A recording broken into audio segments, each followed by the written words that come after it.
Assalamualaikum warahmatullahi wabarakatuh. Baik, dalam video kali ini saya akan menjelaskan mengenai takidomada bima yushbi ajam dan sebaliknya.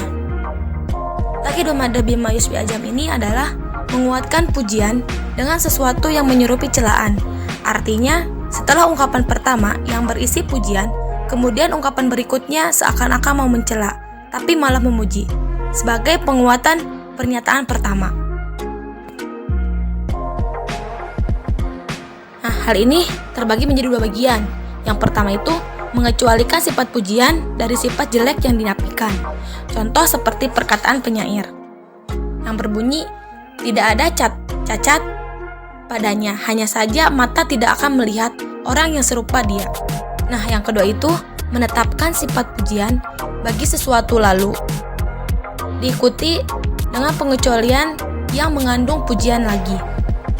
Contoh sabda Rasulullah SAW, saya adalah orang Arab yang paling fasih, hanya saja saya seorang Quraisy. Nah, yang selanjutnya takidu azam bima yushbi al-madah. Jadi ini tuh sebaliknya dari yang tadi. Takid azam bima yushbi ada ini adalah menguatkan celaan dengan sesuatu yang menyerupai pujian. Artinya, setelah ungkapan pertama yang berisi celaan, kemudian ungkapan berikutnya seakan-akan mau memuji, tapi malah mencela, sebagai penguatan pernyataan pertama. Nah, hal ini juga terbagi menjadi dua bagian. Yang pertama itu mengecualikan sifat celaan dari sifat pujian yang dinafikan. Contohnya, yang berbunyi, khutbah itu sama sekali tidak baik, hanya saja panjang tanpa faedah.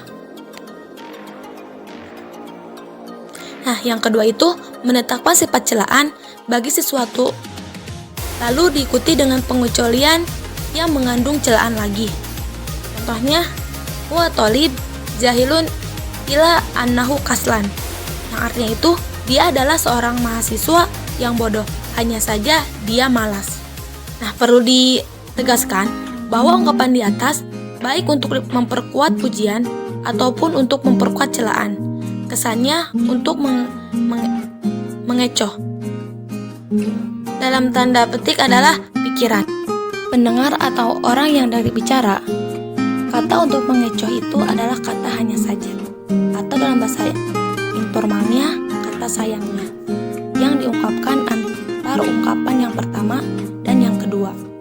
Dan kata itu orang kedua pasti awalnya punya persepsi bahwa ketika si pembicara mengungkapkan ungkapannya yang pertama pujian dan disambung dengan kata itu, maka pembicara akan mengakhiri perkataan dengan celaan. Tetapi yang terjadi malah ungkapan yang kedua memperkuat pujian pada ungkapan yang pertama. Begitu juga sebaliknya. Orang yang kedua pasti awalnya punya persepsi bahwa ketika si pembicara mengungkapkan ungkapannya yang pertama berupa celaan dan disambung dengan kata itu, maka si pembicara akan mengakhiri perkataan itu dengan pujian. Tetapi yang terjadi malah ungkapan yang kedua, yang mana memperkuat celaan pada ungkapan yang pertama.